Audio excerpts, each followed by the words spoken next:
Welcome to Judy's kitchen. Judy's கிச்சனில் இன்னைக்கு நம்ம பார்க்க போகிற recipe chicken sweet corn soup. இது எப்படி பண்ணுறதுன்னு பார்க்கலாம். இதுக்கு தேவையான பொருட்கள்: ஸ்வீட் கார்ன் 1 கப் அளவு எடுத்துருக்கிறேன். ஒரு 4 பீஸ் இந்த மாதிரி எலும்பில்லாத சிக்கன் எடுத்துருக்கிறேன். எலும்போடு கூடிய சிக்கனாக இருந்துச்சுன்னா நம்ம வேக வச்சு அப்புறம் தனியாக வந்து அந்த பீசஸ் எல்லாமே நம்ம உதிர்த்து எடுத்துடலாம். இப்போ இதுக்கு 1 டீஸ்பூன் அளவுக்கு சோயா சாஸ் எடுத்துருக்கிறேன். 1 டீஸ்பூன் சர்க்கரை, 1 டேபிள் ஸ்பூன் கார்ன்ஃப்ளவர், 1 முட்டை, அப்புறமா உப்பு, பெப்பர். ஃபர்ஸ்ட்ல இந்த சிக்கன் கூட தண்ணி மட்டும் சேர்த்து வேக வச்சிடலாம். மஞ்சத்தூள், இஞ்சி பூண்டு பேஸ்ட் எதுவுமே நம்ம போட போறதில்ல. வெறும் தண்ணி மட்டுமே சேர்த்து நம்ம இது வேக விட்டுறலாம்.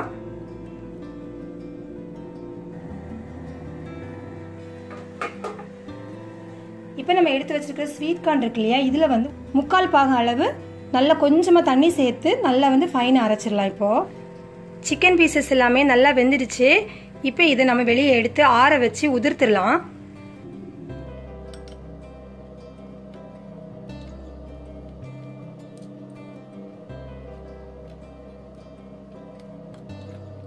சிக்கன் பீசஸ் எல்லாத்தையுமே இந்த மாதிரி நல்லா உதிர்த்து எடுத்துட்டேன். அதே மாதிரி ஸ்வீட் கார்னை இந்த மாதிரி நல்லா பேஸ்ட் பண்ணி வச்சாச்சு. இப்போ இது எல்லாத்தையும் நம்ம எப்படி பண்ணுறது பார்க்கலாம்.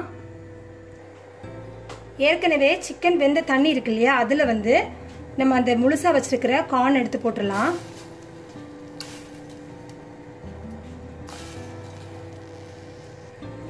இந்த கார்ன் வந்து 2 நிமிஷத்துல வெந்துடும். ஸோ இது கூடவே வந்து நம்ம உதிர்த்து வச்சிருக்கிற இந்த சிக்கன் பீசஸும் போட்டுடலாம்.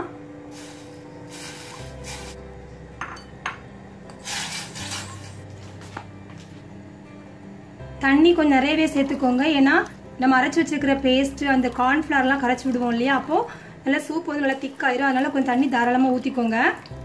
நான் இப்போ ஒரு 4 கப் அளவு தண்ணி சேர்த்துருக்கிறேன். இதை ஒரு 3 நிமிஷம் வேக வச்சிடலாம்.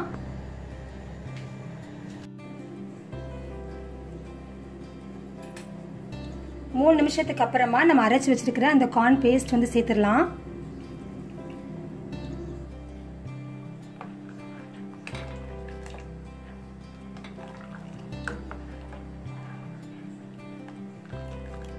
இப்போ இது கொதிக்கட்டும். சூப்பு கொதிச்சிட்டு இருக்கிற டைம்ல நம்ம எடுத்து வச்சுக்கிற கார்ன்ஃப்ளவர்ல கொஞ்சமா தண்ணி சேர்த்து இந்த மாதிரி கரைச்சிக்கோங்க.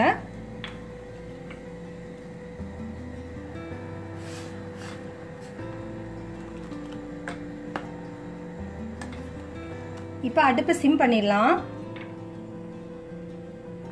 இந்த கார்ன்ஃப்ளவர் கரைச்சி வச்சிருக்கிறதுல சேர்த்துடலாம். இப்போ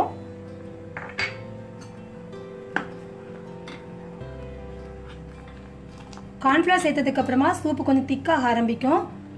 அந்த கன்சிஸ்டன்சி வந்து உங்களுக்கு ஏற்றபடி தண்ணி சேர்க்கறதா கொஞ்சம் சேர்த்துக்கோங்க.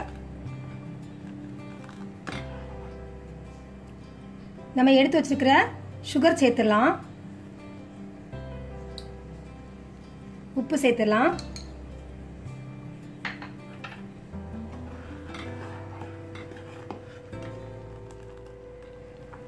சோயா சாஸ் சேர்த்துடலாம்.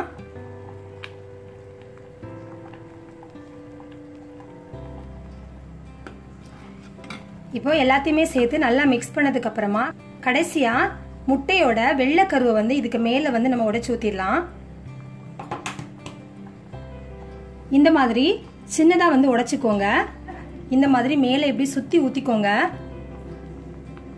ஊத்துனதுக்கு அப்புறமா நல்லா இந்த மாதிரி கிளறி விட்டுருங்க.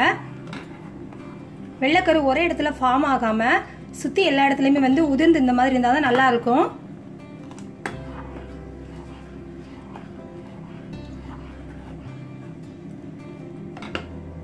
இப்போ நம்ம அடுப்பை அணைச்சிடலாம். இப்போ இது ஒரு சர்விங் பவுல்ல வந்து நம்ம ட்ரான்ஸ்ஃபர் பண்ணிடலாம். உப்பு செக் பண்ணி பார்த்துக்கோங்க. உப்பு தேவைப்பட்டுச்சுன்னா இந்த டைம்ல வந்து சேர்த்துக்கலாம். சூப்பரான நம்மளுடைய சூப் வந்து ரெடி ஆயாச்சு. நீங்க குடிக்கிற டைம்ல மேல வந்து பெப்பர் தூவிக்கோங்க. இந்த ரெசிபி எல்லாருமே கண்டிப்பா ட்ரை பண்ணி பாருங்க. இந்த சூப் ரொம்ப நல்லா இருக்கும்.